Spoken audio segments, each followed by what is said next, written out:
Obrigado, Senhor, porque nos reunimos no Teu nome. Muito obrigado porque o Senhor tem prazer em estar conosco, quando estamos separados ou quando estamos juntos. Obrigado pela graça de podermos habitar em Cristo Jesus, te pertencer, Senhor, e poder viver e andar em Tua presença.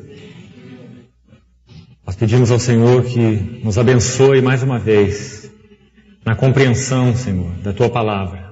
Que o Senhor possa, o Senhor mesmo, estar ministrando claramente aos nossos corações, aprofundando nossas convicções, aprofundando e aclarando a nossa visão, nosso entendimento, para que mais da glória do Senhor, Tua pessoa e Tua obra estejam brilhando aos nossos olhos, fortalecendo o nosso espírito, edificando nossas vidas, para a honra e glória do Teu próprio nome.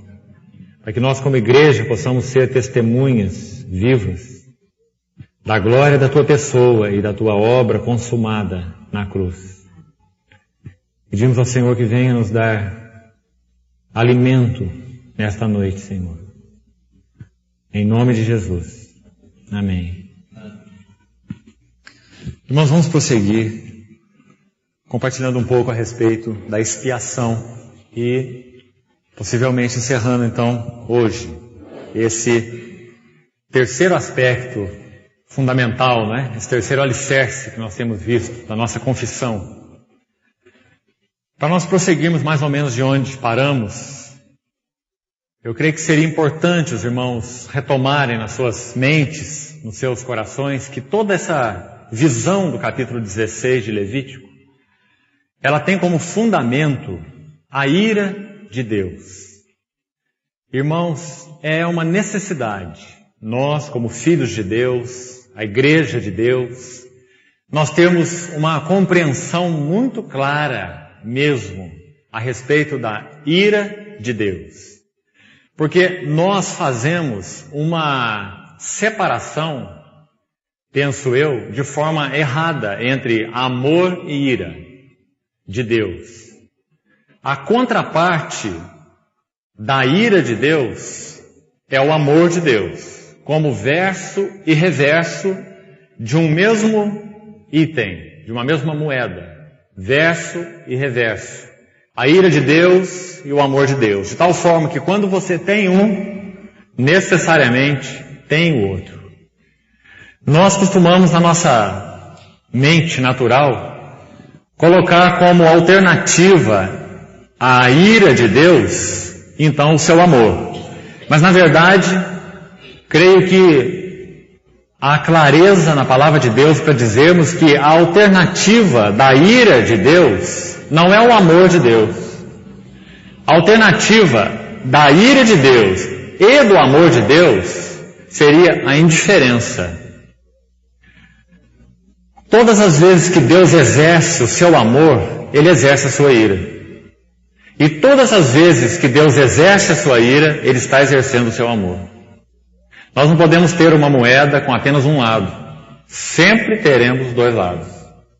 Então, para termos uma boa compreensão, penso assim, do capítulo 16 de Levítico e de toda essa ideia chamada expiação, ou propiciação, como temos falado, que inclui o sentido de desviar a ira, nós precisamos saber o que é a ira. E não colocar a ira de Deus tendo como contraparte o seu amor.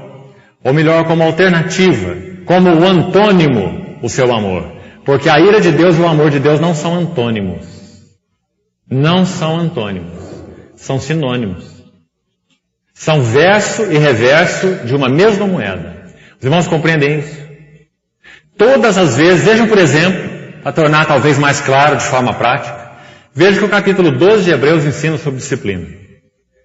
Capítulo 12, usando aquele pano de fundo de Provérbios é cheio dessa lição, aplicada ali no capítulo 12 de Hebreus, quando ele está falando sobre o nosso Pai amoroso.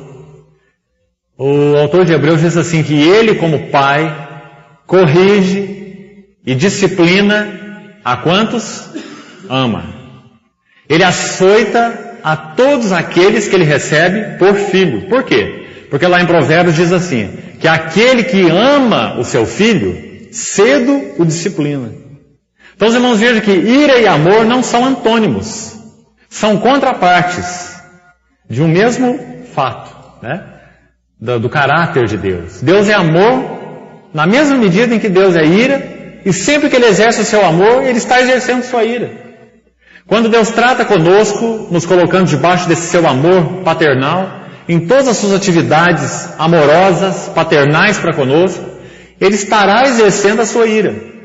Porque Ele estará falando conosco a respeito do que em nossas vidas não tem satisfeito a sua pessoa, o seu caráter. E esse falar conosco a respeito dessas questões é exercício da sua ira. Porque a ira de Deus se revela contra tudo aquilo que é antagônico a Deus, porque Deus é um ser moral. Então os irmãos compreendem como que amor e ira não são antônimos? Você nunca pode dizer que quando um pai, segundo Deus, disciplina o seu filho, ele está então agindo de uma forma antagônica ao que ele quis produzir ali. Através daquela disciplina, ele não está exercitando amor. Aquela disciplina, aquele ato que muitas vezes provoca dor, não é uma expressão de amor. Nós não somos capazes de dizer isso, porque nós, como cristãos, pelo menos, né, na ideia do mundo isso é separado, é claro. Mas muitas vezes no nosso mau entendimento cristão, essas duas coisas ainda permanecem separadas. Mas, irmão, que deficiência da nossa compreensão se isso ainda permanece assim. Porque Deus, todas as vezes que libera o seu amor, é o que Ele é, exerce o seu amor, Ele está exercendo a sua ira. Nós então temos que compreender bem que ira e amor não são antônimos. Por que é importante essa compreensão dentro desse panorama da expiação? Porque Deus, quando realizou expiação na pessoa do Filho, no Filho do seu amor, nesse mesmo Filho do seu amor, Ele estava então executando a sua ira, de tal forma que no pleno exercício da sua ira, Ele pudesse exercer plenamente o seu amor. Não foi assim que aconteceu na cruz do Calvário? O que os irmãos acham sobre a cruz? Que a cruz foi expressão de 100% do amor de Deus. Apenas os irmãos veem que ela foi expressão de 100% da ira de Deus. Não foi? Não há um salmo que diz assim que na cruz graça e verdade se encontraram, justiça e paz se beijaram? Porque quando Deus manifestou o seu amor em Cristo, Ele exerceu, deu lugar, deu vazão a toda a sua ira naquele mesmo ato. O que Ele estava fazendo ali? Ele estava demonstrando o quanto Ele ama o homem que se perdeu. O quanto Ele ama o homem que se perdeu, que se alienou dele por causa do pecado. E na mesma cruz, Ele estava mostrando o quanto Ele odeia, de uma forma total, absoluta, isso que se chama pecado, ou seja, tudo aquilo que não é coerente com o caráter dele. Por que Ele odeia? Porque tudo que é incoerente com o caráter de Deus não pode produzir alegria de Deus, satisfação. Irmãos, é por isso que o diabo não tem alegria. Porque não há alegria no antagonismo a Deus. É por isso que o diabo vive no inferno. É porque inferno é a ausência de amor. Não há satisfação, não há realização, não há alegria em nada que seja antagônico a Deus. Então, quando Deus exerce o seu amor, Ele exerce a sua ira, para que nós vejamos que pelo seu amor Ele quer nos atrair e pela sua ira Ele quer nos limpar. Assim como um pai disciplina um filho, da mesma maneira. Aquela figura que frequentemente usamos. Quando você, com todo aquele amor paterno ou materno, vai dar banho no seu nenenzinho novo, cheio de sujeira, mal cheiroso, tira as fraldinhas dele, dá o banhozinho nele, você não joga depois fora o filho e a água. Mas você recolhe o filho, aquece o filho, enxuga, veste, põe a roupinha e joga fora a água suja. Esse é o exercício de amor e ira ao mesmo tempo. É o amor pelo filho que te faz agir com ele assim, não é? Você está mostrando então seu antagonismo contra tudo aquilo que é fedorento, que faz mal para ele. Então você vai limpá-lo de tudo aquilo e conservar o filho. Deus sempre age com amor e ira ao mesmo tempo. Mas por causa de nós homens termos, por causa do pecado, uma ideia errada a respeito de ira, quando nós homens falamos sobre ira, nós pensamos em rancor, nós pensamos em raiva, nós pensamos em atitudes intempestivas, né? Precipitadas, atitudes completamente fora de controle ou qualquer coisa desse tipo. Mas isso nunca existe em Deus. Deus não é nem precipitado, nem intempestivo, nem se deixa levar por emoções. Deus exerce uma ira santa. Por que ira santa? Porque Ele exerce sua ira contra tudo o que não é compatível com Ele. Por quê? Porque tudo o que não é compatível com Ele não traz bem-aventurança. Realização, satisfação, alegria, paz e tudo mais que nós quisermos nomear aí, né, em termos de virtudes. Tudo que é antagônico a Deus não traz essas realidades. Por isso Deus age com ira. E quando nós pensamos então nessas outras realidades que nós colocamos debaixo do nome pecado, então nós entendemos por que Deus despeja sua ira sobre o pecado. Porque o pecado é antagonismo, o pecado é independência, o pecado é separação, o pecado é alienação. Então, debaixo desse ponto de vista, irmãos, nós podemos ver melhor, né, compreender melhor, tanto esse símbolo de Levítico 16, não só Levítico, mas tantas passagens que falam sobre a expiação de forma simbólica, né? Mas podemos, além disso, ver com mais clareza a cruz. O que aconteceu na cruz? Nós podemos, mesmo que ainda de leve, né, ainda por espelho, compreender o que o Senhor Jesus quis dizer recitando o Salmo 22 na cruz. Naquela hora negra da cruz. Quando ele disse, Deus meu, por que me desamparaste? Qual o significado disso? A ira santa de Deus, totalmente despejada sobre o pecado do homem. Claro que não sobre o pecado do Filho. Ele é o seu Filho amado, em quem ele tem todo o seu prazer. Não havia pecado nele. 1 João 3 diz assim, nele, no Senhor Jesus, não existe pecado. Ele em tudo se tornou semelhante aos irmãos, participou da nossa natureza, mas sem pecado. Ele foi tentado em todas as coisas da nossa semelhança, mas sem pecado. Ele é o perfeito Filho, o Filho do seu amor, o Filho em quem me comprazo, o Filho que o Senhor disse, o Pai disse, é o meu eleito, a Ele ouvi. Então, aquele pecado que estava sobre Ele não é dele, mas é pecado. Aquele que não conheceu o pecado, Deus o fez pecado por nós. E por isso então Ele clamou de uma forma muito real naquela cruz, não simbólica, mas real. Deus meu, por que me desamparaste? Então, irmãos, a cruz ganha outra realidade para nós.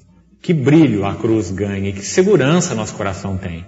O meu e o seu pecado foram cabalmente julgados em Cristo. Totalmente.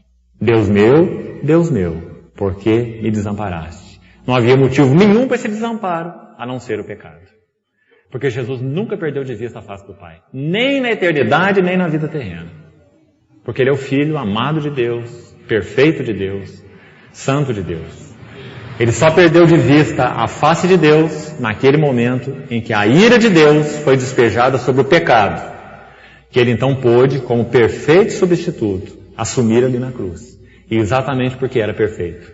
Se não fosse perfeito, não poderia assumi-lo.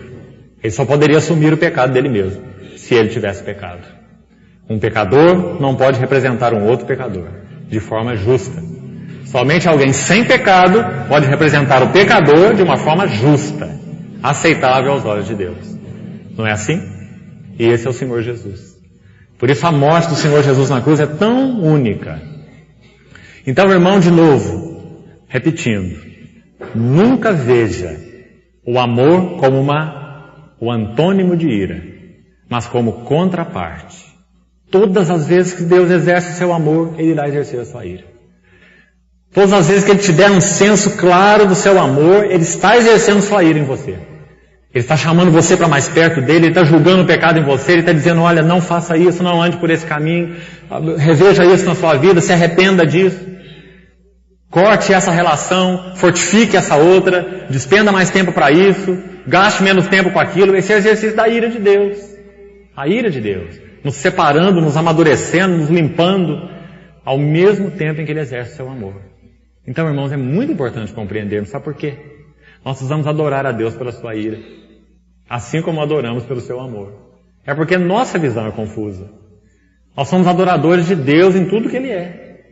Então, quando nós adoramos a Deus, nós estamos adorando o Deus que se ira. Porque se Deus não se irasse, nós nem ao menos poderíamos subsistir. O que os irmãos acham? Por que o Senhor instituiu magistrados, governadores, juízes? O que Romanos 13 nos ensina? Eles são ministros de Deus, vingadores para os que praticam o mal. Se a ira de Deus não fosse exercida de certa forma, através, inclusive, dessas pessoas, nós não teríamos nenhum tipo de vida possível nesse mundo. Nós já teríamos sido completamente consumidos. Então os irmãos vejam que a ira de Deus é a expressão do seu amor. E a ira de Deus nos mantém vivos, assim como o seu amor. Então qual é o antônimo de ira? É indiferença.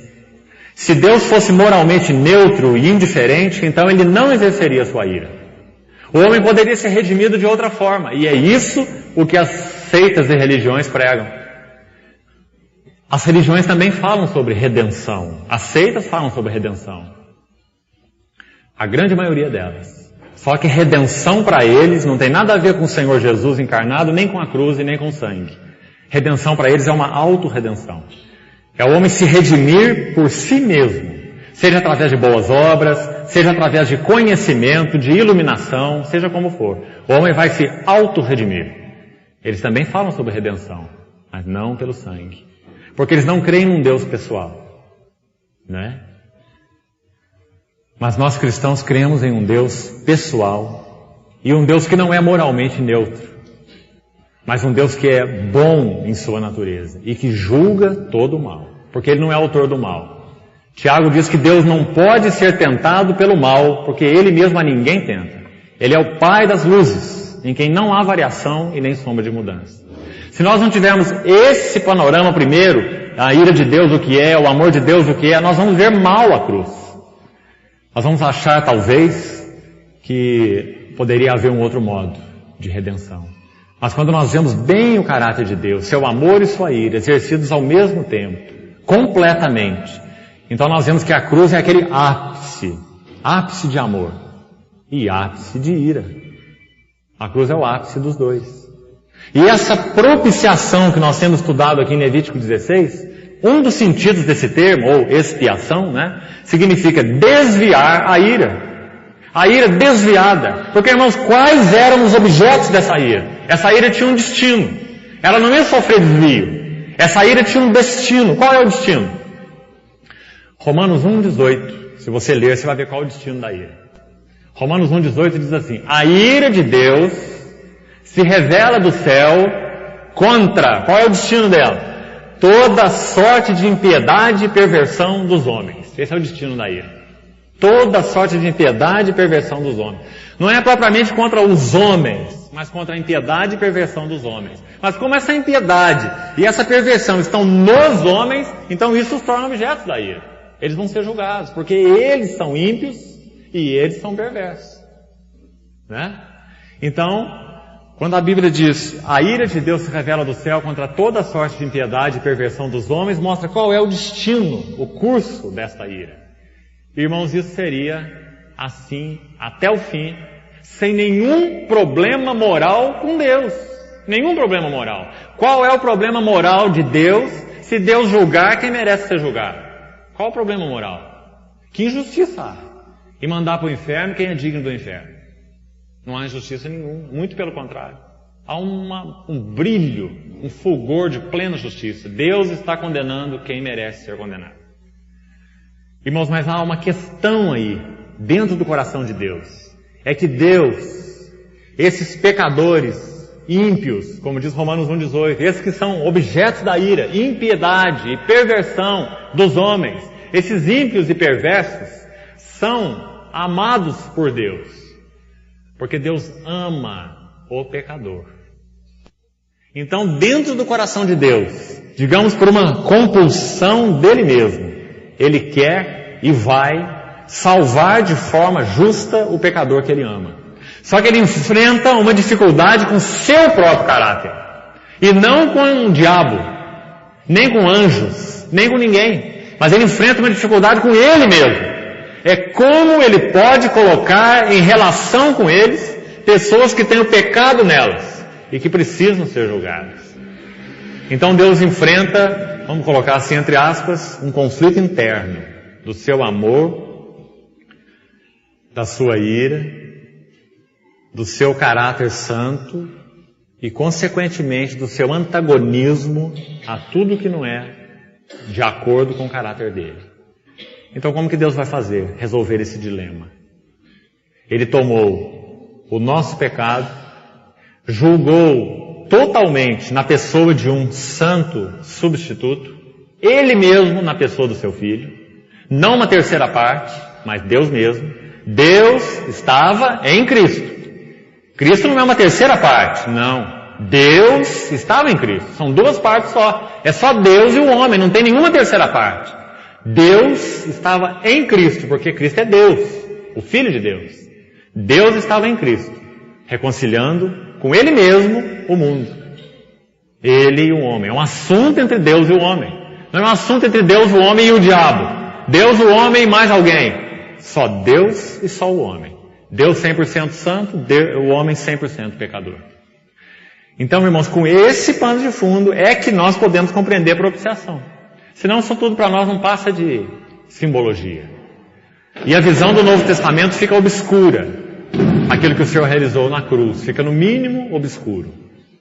Então, irmão, se Deus fosse moralmente neutro, Ele não exerceria nem seu amor e nem a sua ira. Mas porque Ele não é moralmente neutro, Ele não é indiferente, então Ele exerce o seu amor e exerce a sua ira. A alternativa, então, para a ira não é o amor. A alternativa para a ira é a indiferença. Se Deus não exercesse a sua ira, Ele seria indiferente para com o pecado. Neutro, omisso. E isso não é inerente ao caráter de Deus. Por ser quem Ele é, Ele tem que julgar o mal. Do contrário, Ele não é quem é. Por Ele ser quem é, Ele tem que julgar o mal. Ele está obrigado por Ele mesmo a julgar o mal. Senão Ele deixa de ser quem é. Os irmãos compreendem isso? É muito importante compreendermos, irmãos. Porque muitas vezes nós pensamos que poderia haver uma outra maneira. E às vezes ficamos mesmo sem entender por que da cruz. Nós precisamos ver que Deus tinha, entre aspas, um dilema com seu próprio caráter. Porque Ele é santo e Ele não pode deixar de julgar o mal. Então, desde o Velho Testamento, nesses símbolos todos, essa ideia de expiação ela é bem explícita. Um substituto pelo pecador. Substituto tal que pudesse satisfazer a Deus. Então os irmãos vejam a importância disso. Moisés não inventou um tipo de substituto qualquer. Muito menos Arão. Nem Abraão antes dele. E nem mesmo Abel, que foi o primeiro a oferecer um sacrifício. A Bíblia diz que quando Abel fez isso, lá em Hebreus 11, quando fala do sacrifício que Abel ofereceu, diz que ele foi aceitável a Deus, foi baseado na revelação de Deus, e teve um valor tal aos olhos de Deus, que esse Abel, mesmo depois de morto, ainda fala. Ou seja, aquele sacrifício que ele ofereceu foi segundo o entendimento que ele teve de redenção. Abel entendeu isso. Caim não, Caim fez obras, Caim lavrou a terra, Caim tentou fazer alguma coisa. Olha aqui, ó Deus, o que eu trago para te agradar, para te satisfazer. Esse é Caim. Agora Abel não. Abel entendeu que nada que partisse dele poderia ser aceitável a Deus. Então, baseado nesse mesmo entendimento, o que ele fez? Ele ofereceu uma vida inocente, sem pecado. Simbolizada por aquele animal. Não é? Um animal não tem responsabilidade moral. Não é verdade? Um animal não é um ser responsável. Um animal não é uma pessoa. Um animal é um animal. Ele só tem vida animal, da alma. Ele não tem espírito. Não é? Só tem vida instintiva. Então, quando Abel ofereceu aquele animal, simbolicamente, ele estava então oferecendo a Deus o que no seu entendimento poderia agradar a Deus. Uma vida inocente, uma vida sem pecado. E os irmãos sabem que aquele sacrifício é uma figura de Cristo. Interessante, né? Quanto tempo antes do sacrifício e do cerimonialismo aí judaico ser instituído, Abel ofereceu esse sacrifício? Quantos anos, quantos séculos antes?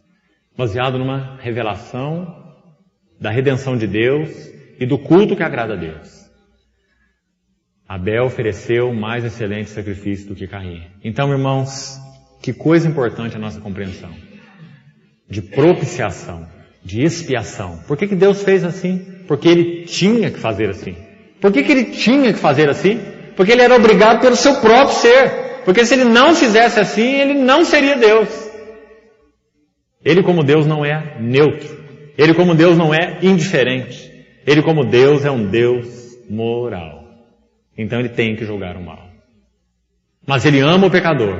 E Ele vai salvar o pecador. Então como que Ele vai fazer? As duas coisas ao mesmo tempo. Vai julgar o pecado e salvar o pecador. Como é que Ele vai separar, entre aspas, essas duas coisas? Então nós vemos com clareza o significado da cruz. Porque na cruz foi isso que aconteceu.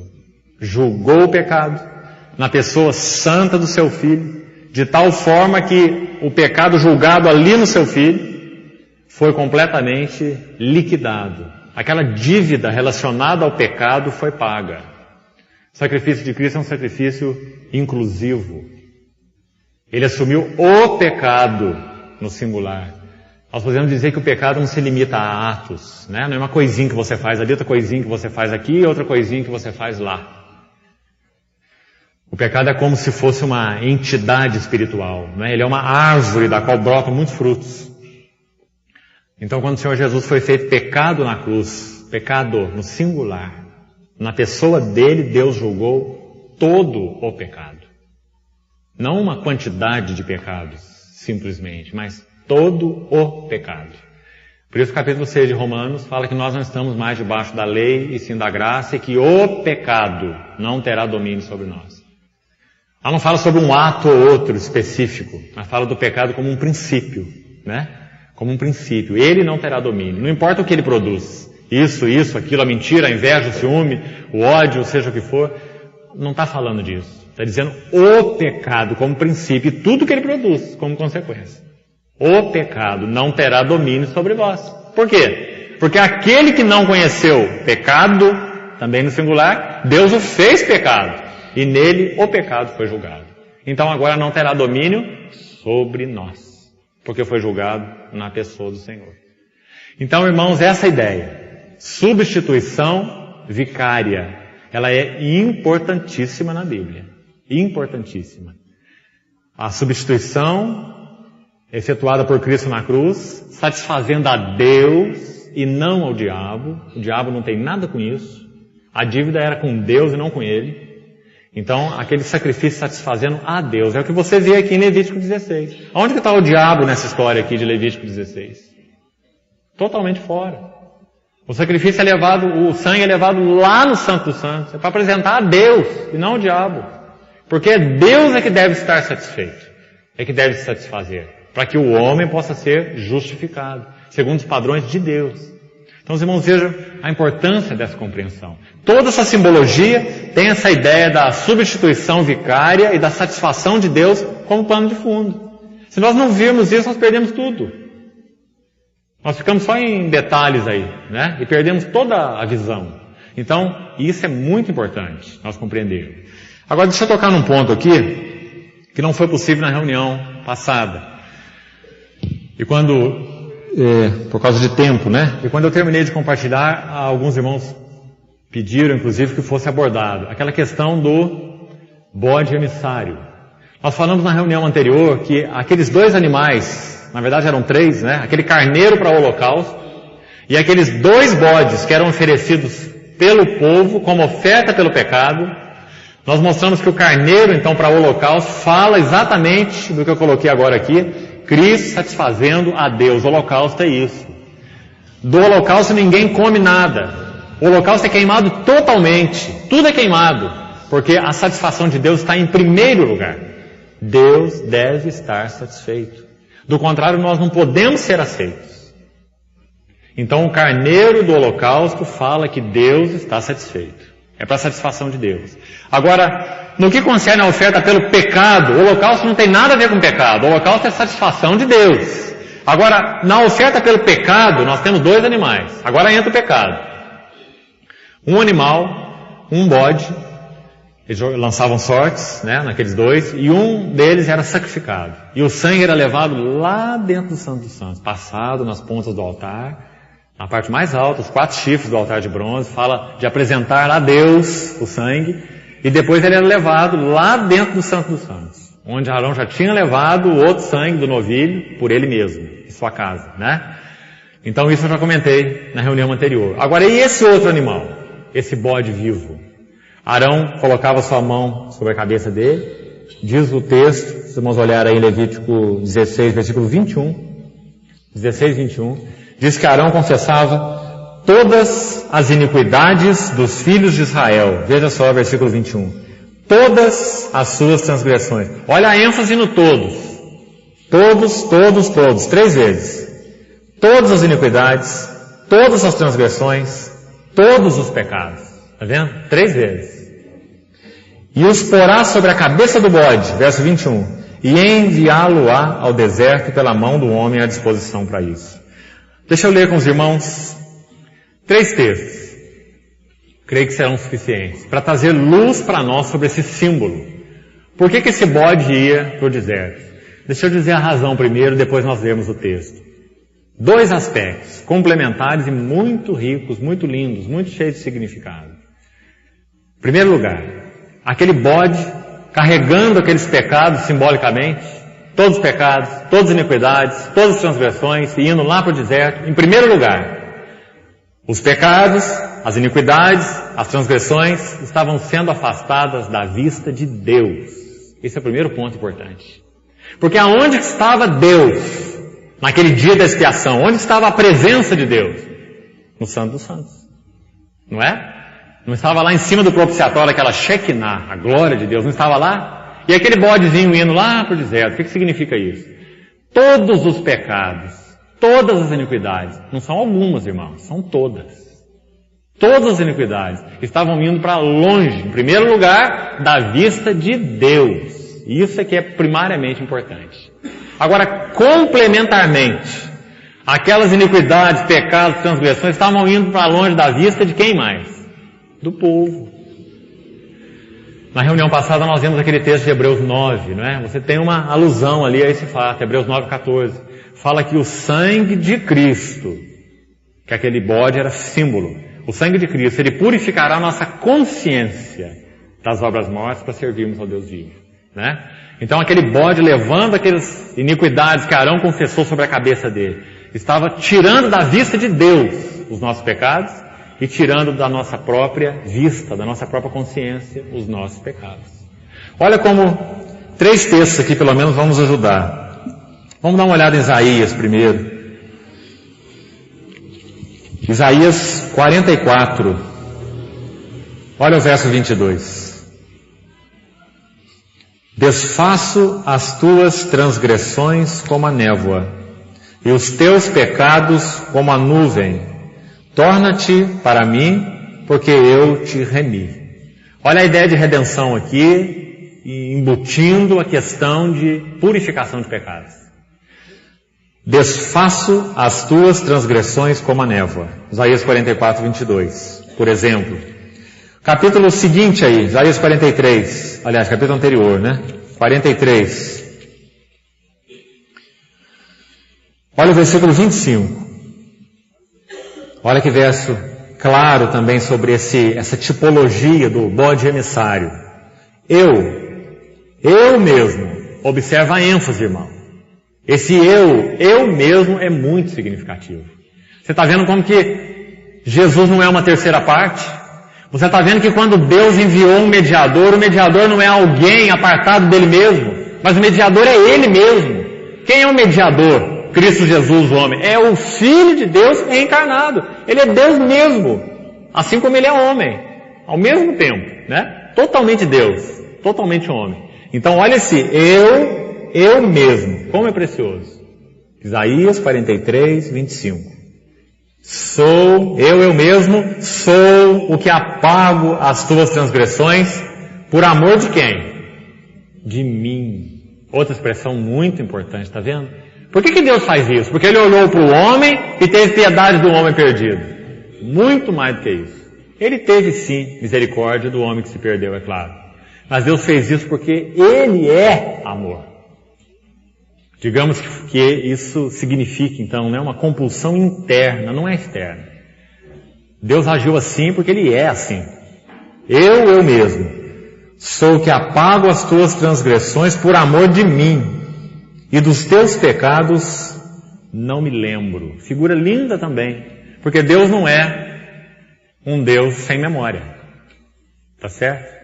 A Bíblia diz em muitos textos que Ele é um Deus onisciente. Não é? É claro que isso aqui é uma figura humana para a gente compreender o que Ele está querendo dizer. Está querendo dizer que para Ele, então, é como se não existisse. Por quê? Porque Ele simplesmente vai desconsiderar? Não. Porque o seu Filho, na cruz, assumiu todo o significado do pecado nosso e por nós. Né? Esse não me lembro, claro, tem esse sentido. Mais um texto ainda, do Velho Testamento mesmo. Jeremias, capítulo 31. Mais um exemplo. Esse versículo é importante porque ele é usado lá em Hebreus. Depois nós vamos ver lá em Hebreus esse mesmo versículo. Jeremias 31. Olha o verso 34. Não ensinará jamais cada um ao seu próximo, nem cada um ao seu irmão, dizendo, conhece ao Senhor, porque todos me conhecerão. Desde o menor até o maior deles, diz o Senhor, pois perdoarei as suas iniquidades, e dos seus pecados jamais me lembrarei. É aquele bodezinho emissário, levando as iniquidades para fora da vista de Deus, o que é mais importante. Né? O que adianta se ficasse longe da nossa vista, mas à vista de Deus? Então, em primeiro lugar, é afastado da vista de Deus, está longe. E as expressões que os profetas usam, tanto Isaías quanto Jeremias, é esse não me lembro, não me lembro. Não porque Deus se esquece, Deus não esquece de nada, mas porque Ele não imputa. Quando nós estudarmos o próximo alicerce da nossa confissão, a justificação, nós vamos ver a importância dessa questão chamada imputação. O que significa isso? Ele não imputou nossos pecados a nós. Ele imputou nossos pecados a Cristo. É por isso que ele não se lembra. Porque ele imputou a Cristo. Não é porque ele se esquece. Mas é porque ele julgou devidamente. É porque o Senhor Jesus na cruz diz, Deus meu, por que me desamparaste? Aquele que não conheceu o pecado foi feito pecado por nós. O justo pelos injustos, como diz Pedro, para nos conduzir a Deus. Ainda antes, no capítulo 2, ele diz, carregou ele mesmo sobre o madeiro os nossos pecados, para que nós, mortos aos pecados, vivamos para a justiça. Pelas suas chagas, fosse sarados. Sempre a ideia de substituição e satisfação. Né? Então, os irmãos vejam a simbologia desse bode emissário. Muito rica. O sentido é esse. Tirar o pecado da vista. Bode indo para o deserto. Fora da vista de Deus, o que é mais importante. E, em segundo lugar, fora da nossa vista. Por que nós não precisamos ficar olhando para os nossos pecados? Por quê? Porque Deus não olha para os nossos pecados. Por que quando nós pecamos, a nossa atitude é de confessarmos os nossos pecados? Porque Ele é fiel e justo para nos perdoar os pecados e nos purificar de toda injustiça.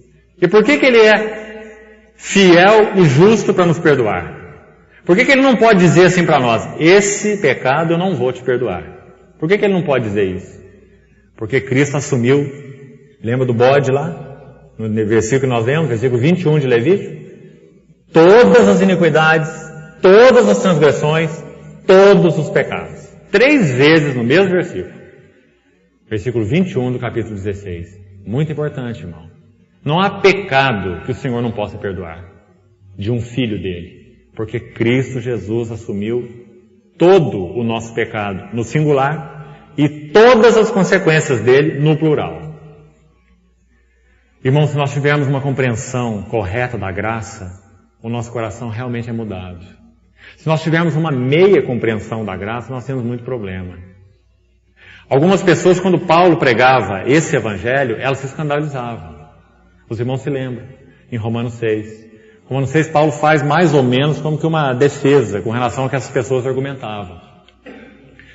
Elas deveriam estar dizendo, né, baseado no que Paulo escreve em Romanos 6, elas deveriam estar dizendo algo mais ou menos assim.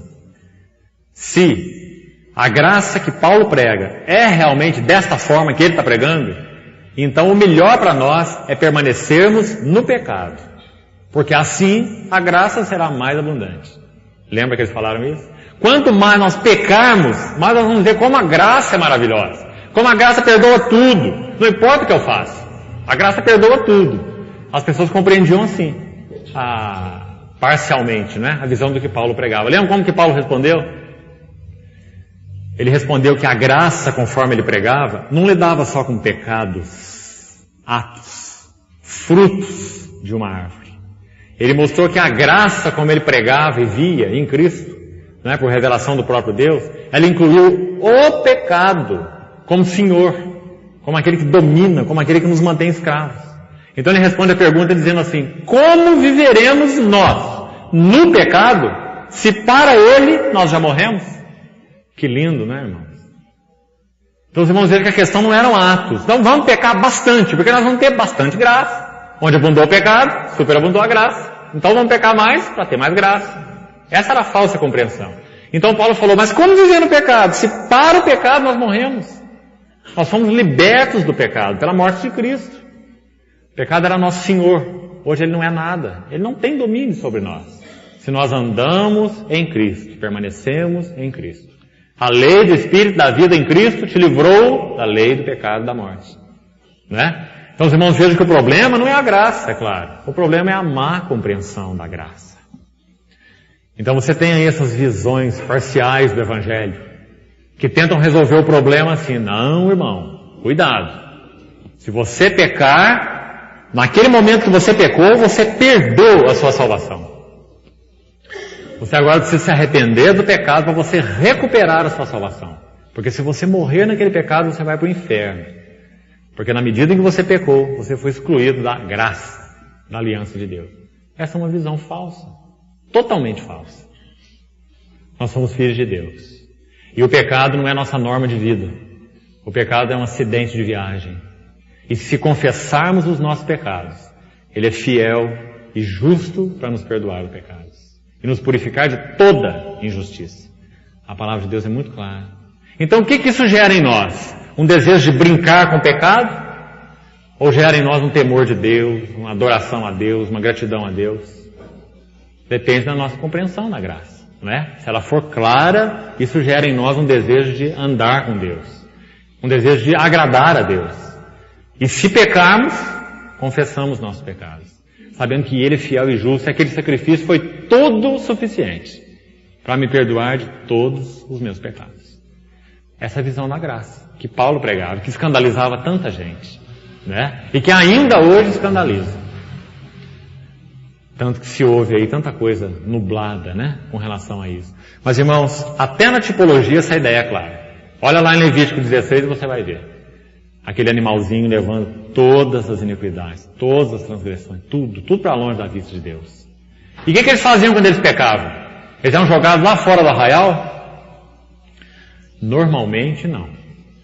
Quando eles pecavam, eles levavam o animalzinho de novo lá para o sacerdote matar como substituto do seu pecado, né? Era uma figura do valor perene do sacrifício de Cristo para perdoar os nossos pecados. Por que tinham que fazer isso todo o tempo?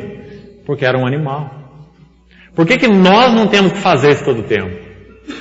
Ou Cristo, né? Não precisa morrer por nós em todo o tempo. Porque o sacrifício dele é perfeito. Então quando você abre lá em Hebreus, por exemplo, olha lá em Hebreus capítulo 8, você vai ver exatamente esse texto de Jeremias, que nós acabamos de ler, Jeremias 31, repetido. Hebreus 8, 12. Está falando sobre essa aliança que o Senhor firmaria com o seu povo, né? Uma aliança em Cristo. Nas suas mentes imprimirei minhas leis, seus corações escreverei, serei seu Deus, serão meu povo. Versículo 12. Pois para com as suas iniquidades usarei de misericórdia, e dos seus pecados jamais me lembrarei. Quando ele diz nova, essa nova aliança, torna antiquada a primeira, que é um símbolo, que é um tipo, né? Como a gente viu lá no capítulo 16 de Levítico. Ora, aquilo que se torna antiquado e envelhecido está prestes a desaparecer. Como esse livro de Hebreus dá aquelas pancadas que nós falamos, né? O todo o tempo no judaísmo. Aquilo é figura, aquilo é tipo, aquilo é sombra, a realidade já veio. Cristo é o sumo sacerdote dos bens que tem realidade. Como nós vemos na reunião anterior, né? Verso 11 do capítulo 9. Então, irmão, essa compreensão da simbologia do dia da expiação é muito importante para nós. Mas muito mesmo. Isso envolve a nossa visão de aceitação. Qual a nossa visão de aceitação diante de Deus? É baseada no quê? Qual a nossa visão com relação ao pecado? Qual a nossa visão com relação aos pecados, no plural? Qual a nossa visão com relação à salvação mesmo?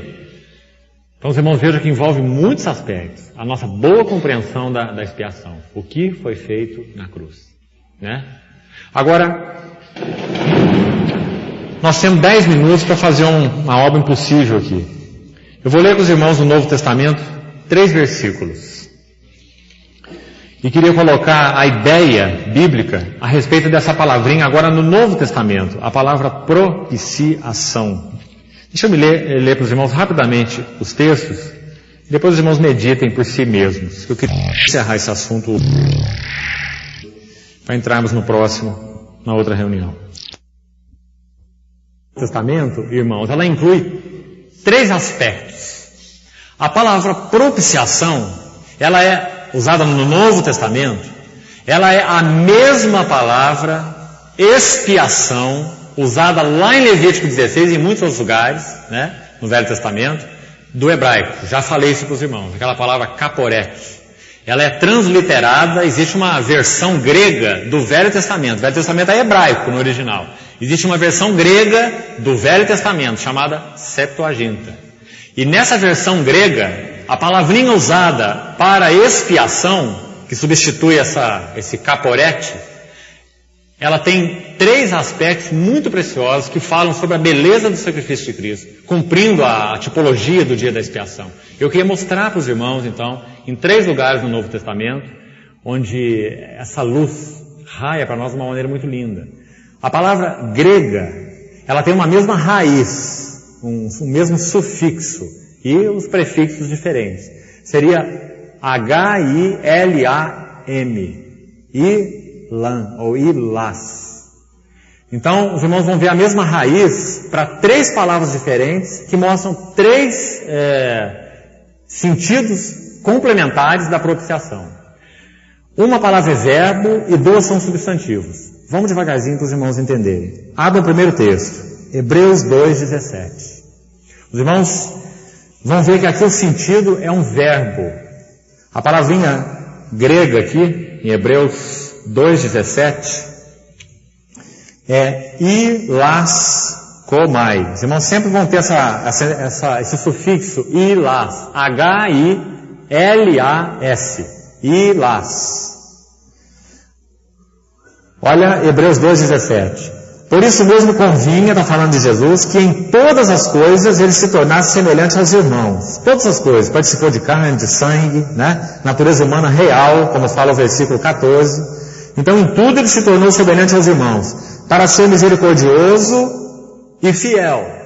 Não só misericordioso, mas fiel. Ou seja, cumprindo todos os requisitos das ordenações de Deus, né? Fiel sumo sacerdote nas coisas referentes a Deus. Agora você vai ver a palavra aí, ó. E para fazer propiciação. Fazer propiciação. É um verbo, não é? Está falando de uma ação.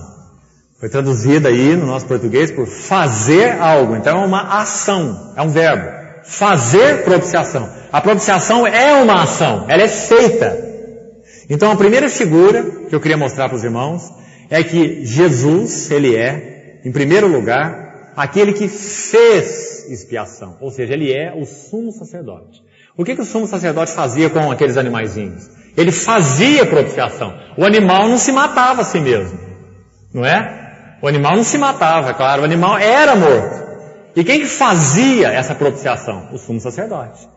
Então os irmãos vão ver 3 figuras complementares aqui, onde a gente vai chegar em 3 textos do Novo Testamento.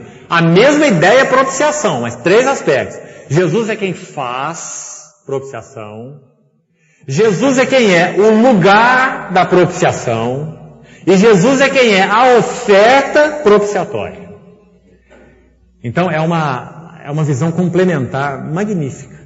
Jesus é quem faz a propiciação, assim como Arão lá fazia, o sumo sacerdote. Ao mesmo tempo, Jesus é o lugar onde a propiciação é feita. Onde que a propiciação era feita? No Velho Testamento. No propiciatório. O nome já fala. Para que serve propiciatório? Era o lugar onde fazia a propiciação. Não era lá no átrio. Não era lá no santo lugar. Era lá no Santo do Santo. Ali que fazia a propiciação. Por isso aquela tampa da arca se chama propiciatório, né?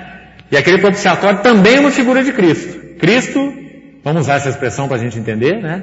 Ele é o lugar onde Deus e o homem se encontram. Ele é o sentido de caporete no hebraico, expiação, ou propiciatório, é lugar de encontro, é de cobertura, é aquele lugar onde Deus e o homem se encontram. Só há um lugar para Deus e o homem se encontrarem. Pense nisso, irmão. Só há um lugar para Deus e o homem se encontrarem. Esse lugar não é o candelabro, esse lugar não é o altar de incenso, esse lugar não é a pia lá fora. Só tem um lugar para Deus e o homem se encontrarem, sem o homem ser exterminado. Que lugar é esse? Propiciatório. Não é lindo? Propiciatório. Era assim lá no Velho Testamento. Agora no Novo Testamento, quem que é o propiciatório? Cristo.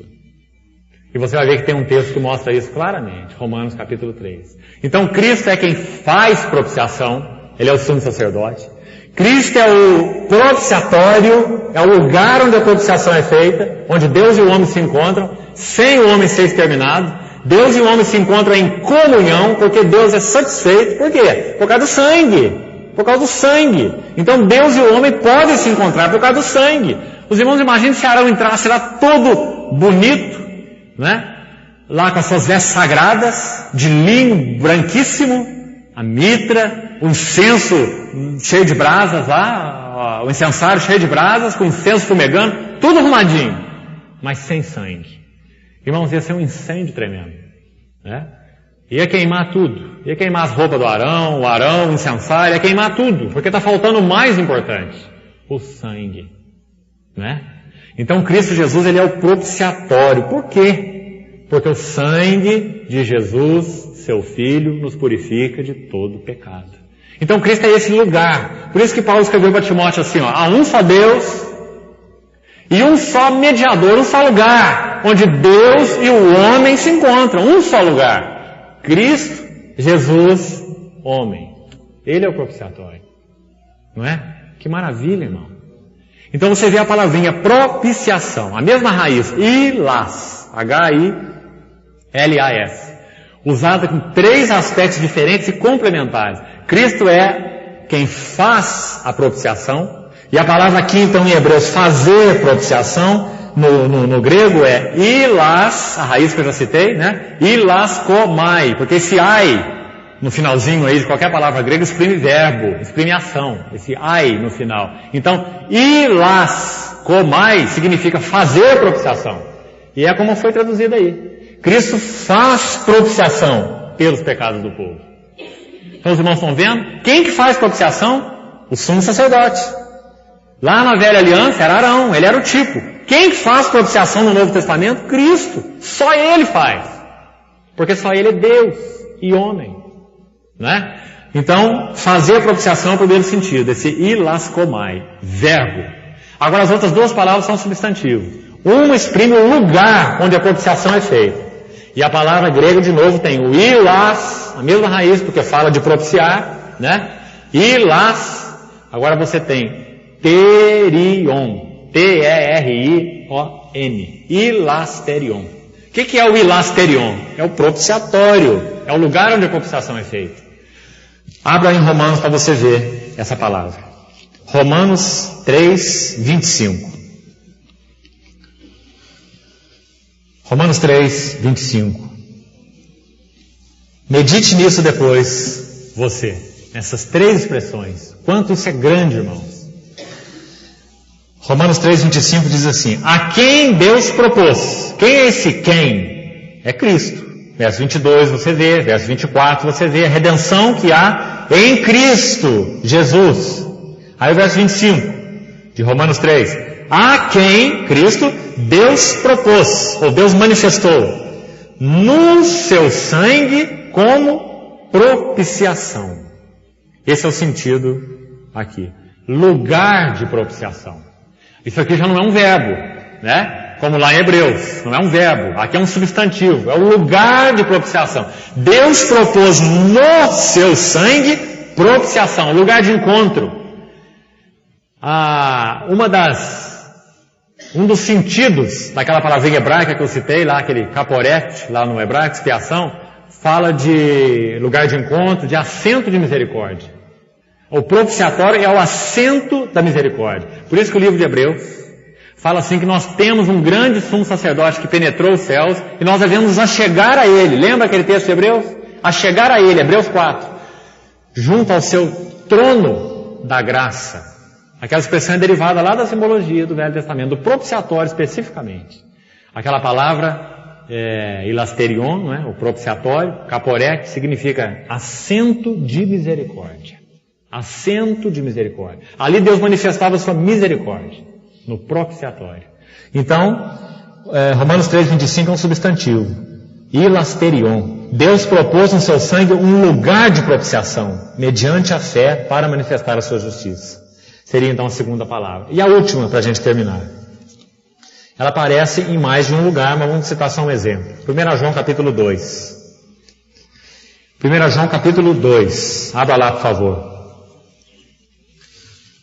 1 João 2, versículos 1 e 2. Filhinhos meus, essas coisas vos escrevo para que não pequeis. Se todavia alguém pecar, temos advogado junto ao Pai, Jesus Cristo, o justo. Olha agora o verso 2, bastante atenção. O que está escrito aí? Não está escrito que ele faz. Aqui não, em Hebreus está, mas aqui não, né? Aqui está dizendo, ele é a propiciação. Qual a palavrinha grega agora aqui para completar? Que também é um substantivo. O ilas de novo, ilasmos. Ilasmos. Então a primeira é ilaskomai, Jesus faz propiciação. A segunda é hilasterion, Jesus é o lugar de encontro entre Deus e o homem, ele é o propiciatório. Mas tem mais ainda, Jesus é a oferta nesse propiciatório. Ele é o ilasmos, que é a palavra que aparece aqui no original. Ele é a propiciação, ilasmos. Ele é o sacrifício propiciatório, ou ele é a oferta propiciatória pelos nossos pecados. E não somente pelos nossos próprios, mas ainda pelos do mundo inteiro. Está falando sobre a extensão da expiação. Irmãos, a expiação de Cristo, ela não é limitada na sua abrangência. Ela é plena na sua abrangência. Ela é limitada nos seus efeitos.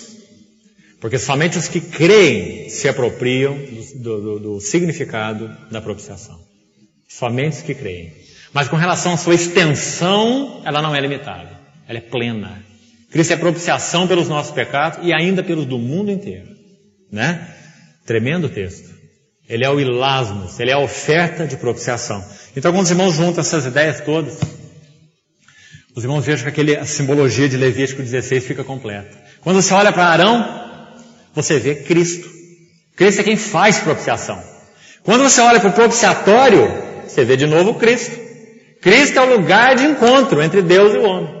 E quando você olha para o sangue, que foi tirado lá do animalzinho, né? Foi morto lá no átrio, o sangue é levado lá no Santo dos Santos, não é? Quando você olha para o sangue, você vê de novo Cristo, porque Cristo é a oferta propiciatória.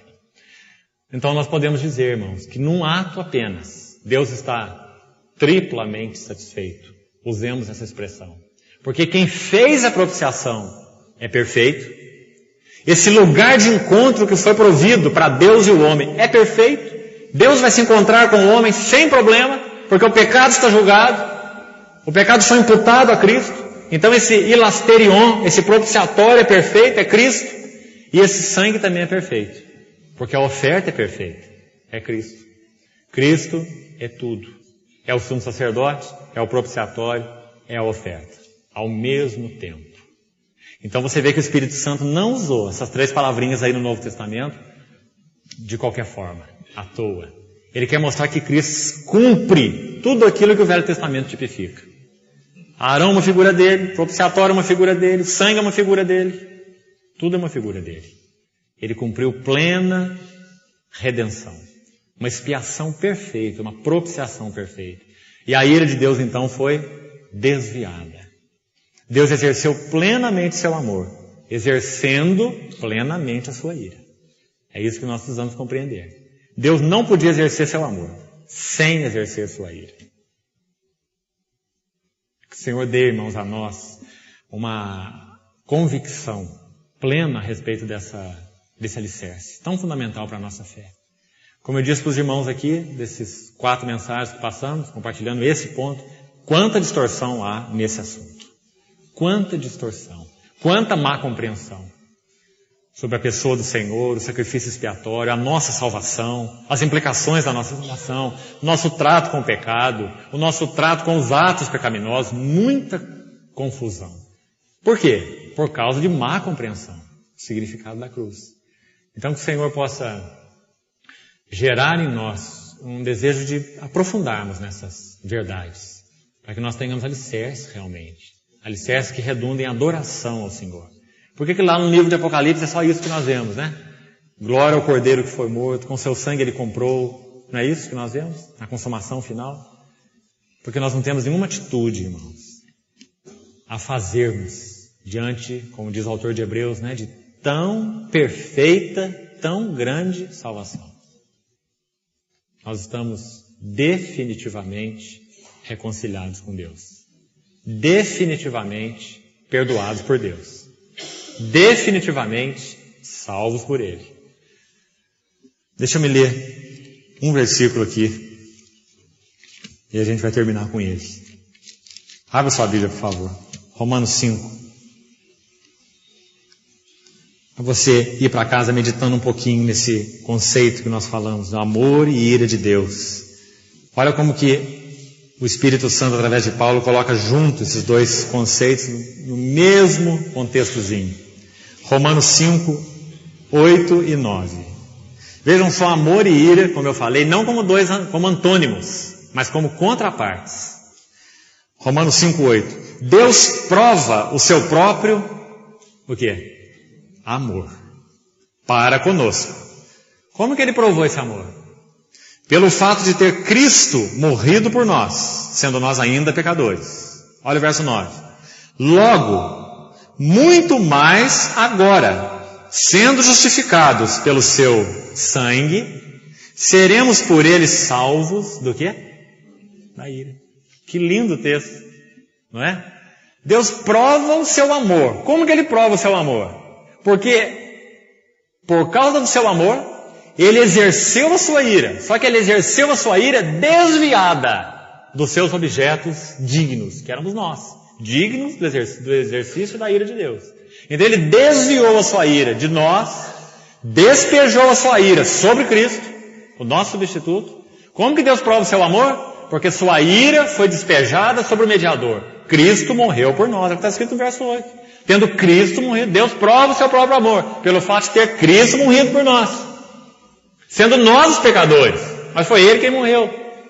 Porque no exercício do amor de Deus, a ira de Deus é exercida. Então Ele desviou a sua ira e despejou-a em Cristo. E nós fomos reconciliados. E então somos salvos da ira. E podemos dizer, é claro, fomos salvos pela ira, através da ira. Porque sua ira foi plenamente satisfeita, sua ira santa, na cruz. Quando Cristo assumiu o nosso pecado. Os irmãos estão vendo porque não resta nada para nós? Porque Cristo cumpriu toda essa realidade. Amém. Vamos orar. Senhor, nós pedimos a Ti que o Senhor mesmo possa lançar mais luz em nós, Senhor, para a nossa compreensão da grandiosidade da nossa salvação, da grandiosidade da glória da cruz do Calvário. Esse que é um objeto de escândalo para os judeus e de loucura para os gentios. Mas para nós que somos salvos, é o poder de Deus e a sabedoria de Deus. Dá-nos, Senhor, uma compreensão mais aclarada sobre a cruz do Calvário, sobre a pessoa do Senhor que ali se ofereceu. Pedimos ao Senhor que fundamente o nosso ser sobre esse firme alicerce da expiação e que o nosso coração, Senhor, ele reflita a nossa compreensão em adoração e ações de graça ao Cordeiro que foi morto e que vive pelos séculos dos séculos e que com seu sangue comprou para Deus. Muito obrigado, Senhor, porque o Senhor nos fez assim um reino de sacerdotes. Abre o nosso entendimento, Senhor, para que nós estejamos baseados no ensino da Tua Palavra, alimentados, seguros, para a honra e glória do Teu nome. Em nome de Jesus pedimos. Amém.